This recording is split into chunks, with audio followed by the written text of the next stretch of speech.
Hey everyone, we have another special champion to show off in today's spotlight. A very special champion, in fact, that might even look familiar to a few of you. A while back, we launched the Champion Concept Community Fan Art Challenge. The winner got the usual rewards like shards and other goodies, but the grand prize was a promise to bring the winning concept to life. Well, here he is, the winning champion concept. Meet Kalvalax. A poisonous attacker, a bane of bosses, and an all-around badass. Let's take a closer look. Kalvalax was born in the brilliant mind of David Fitzsimmons, one of the members of this awesome community who took part in our challenge. Even just a glance at the original concept is enough to show that Kalvalax was a perfect fit for Raid's general art style. And the faction pretty much picked itself. When the team took one look at the sickly green runes and ornamentation on his armor, they knew he was one of the Knights Revenant. While our artists did experiment with some modifications to the concept, they liked the original version so much that they only made minor detail adjustments to bring it further in line with the flavor of the Knights Revenant. And then, as the artists prepared the model for the game engine, our game designers worked out a set of skills that would do such an awesome champion design justice. With that eerie green light and the dark miasma surrounding Kalvalax's body, it was simple enough to choose his specialization: poisons. And we mean it, he really loves poison. Every one of his skills uses the debuff in one way or another. His passive skill, Pestilence, is how Kalvalax gets his poisons onto the field. And it's a lot of poisons. Not only does he place 4 poison debuffs on all enemies at the start of each round, he also has a 50% chance of placing a new one on the entire enemy team at the start of each of his turns. That skill would be awesome by itself. He brings the pain before he's even taken a proper turn. But it means that he almost always has fuel to work with when he uses his other abilities. Oh, and if anyone tries to poison Kalvalax, they'll be in for a surprise. He just replaces the incoming poison with a 15% continuous heal buff. The only problem that Kalvalax might have is that the poison his passive puts out at the start of each turn only lasts 1 turn. It's hard to build up any quantity of poison that way. Fortunately, Kalvalax's default skill, Oozing Greatsword, has a high chance of increasing the duration of all poison debuffs on his target. It also heals him a small amount based on how many poison debuffs are on that target. Alone, this skill would be useful for building up a healthy number of debuffs that Kalvalax could use to keep himself alive and deal more damage with his other skills. However, combined with a retaliation or relentless artifact set, he could seriously threaten any enemy. Alright, I've mentioned a couple times already that Kalvalax uses poisons to fuel his other skills, so let's see what it does here. His second skill, Corruption Locus, is a hard-hitting attack that places extra hits for every poison debuff on the target. Up to 3 extra hits in total. If you see a squishy glass cannon or healer on the enemy team that absolutely needs to go, this is how you make that happen.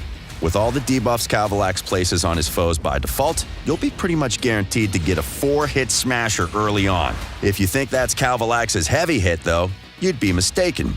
His third skill, Storm of Vitriol, is a massive AoE attack that deals more damage based on the number of poison debuffs on each target. This makes Kalvalax's first turn particularly devastating. Better yet, the skill's damage also scales based on enemy max HP, as though he needed any help being a boss killer.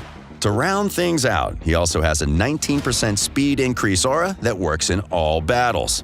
It's a respectable number, and rare outside the PvP-specific turn meter boosters that don't bring as much to the table as Kalvalax. So, looking at his arsenal, it's easy to see that Kalvalax will make the clan boss rage quit. This champion has some serious potential against all kinds of bosses though, and will be a solid addition to the Doom Tower as well. He comes prepackaged with plenty of poison debuffs and the means to make them really count, including the ability to extend their duration. And he has an attack that scales from the enemy's HP. He's pretty much everything you want from a Giant Slayer. Needless to say, Kalvalax will synergize well with any champion that can take advantage of such a massive amount of poison debuffs, or those who can add a bit of poison sensitivity to the mix.